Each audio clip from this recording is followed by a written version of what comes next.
आज हम संत तुकाराम महाराज जी की कथा सुनेंगे। संत तुकाराम महाराज जी की भगवान पांडुरंग के प्रति अनन्य साधारण भक्ति थी। उनका जन्म महाराष्ट्र के देहू गांव में हुआ था और वे सदैव वैकुंठ गए थे, अर्थात वे देहत्याग किए बिना अपने स्थूल देह के साथ भगवान श्री विष्णु जी के वैकुंठ धाम गए थे। उनके वैकुंठ गमन की तिथि तुकाराम बीज के नाम से जानी जाती है। आज हम उनके जीवन के कुछ प्रसंग सुनेंगे।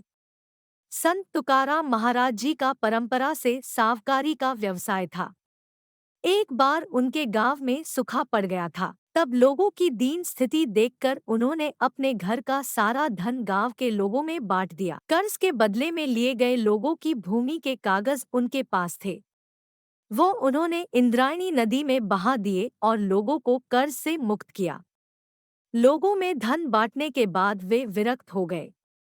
उनकी घर तथा संपत्ति में से रुचि पूर्णतः नष्ट हो गई। संत तुकाराम महाराज के गुरु थे सद्गुरु बाबाजी चैतन्य।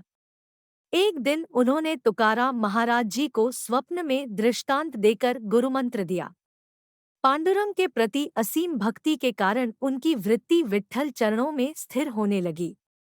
आगे मोक्ष प्राप्ति की तीव्र उत्कंठा के कारण तुकाराम महाराज ने देहू के निकट एक पर्वत पर एकांत में ईश्वर साक्षात्कार के लिए निर्वाण प्रारंभ किया।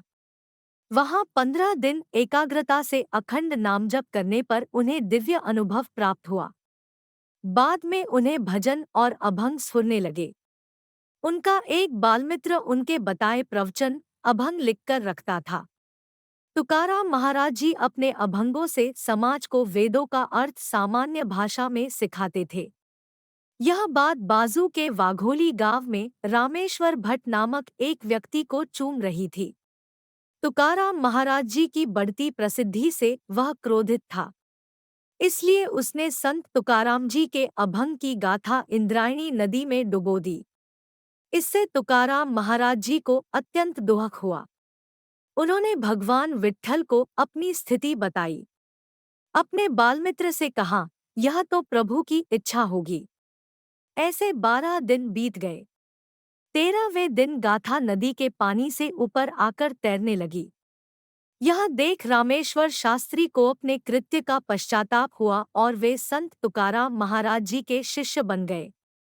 तुकाराम महाराज जी भगवान पांडुरंग का नामस्मरण कर अखंड आनंद की अवस्था में रहते थे।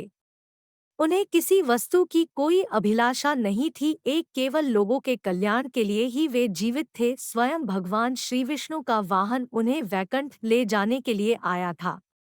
जाते समय उन्होंने लोगों को अंतिम उपदेश करते हुए कहा, बंधुओं, जीवन व्यतीत करते समय अखंड भगवान का नामस्मरण करें। अखंड नामजप करना यह भगवान तक जाने का केवल एक अत्यंत सुलभ मार्ग है। यह मैंने स्वयं अनुभव किया है। नामजप करने से भगवान के प्रति श्रद्धा बढ़ती है और मन भी शुद्ध होता है। तभी श्री विष्णु जी का गरुड़ वाहन उन्हें लेने के लिए आता दिखाई दिया। भगवान श्री विष्णु जी के अत्यंत सुंदर रूप का वर्णन करते हुए और उपस्थित लोगों को प्रणाम करते हुए तुकाराम महाराज जी भगवान के वैकुंठ धाम गए। वह दिन था फाल्गुन कृष्ण पक्ष द्वितीया। भक्ति सिखाने वाले संत तुकाराम महाराज जी के चरणों में हम सभी कोटि कोटि वंदन करते हैं।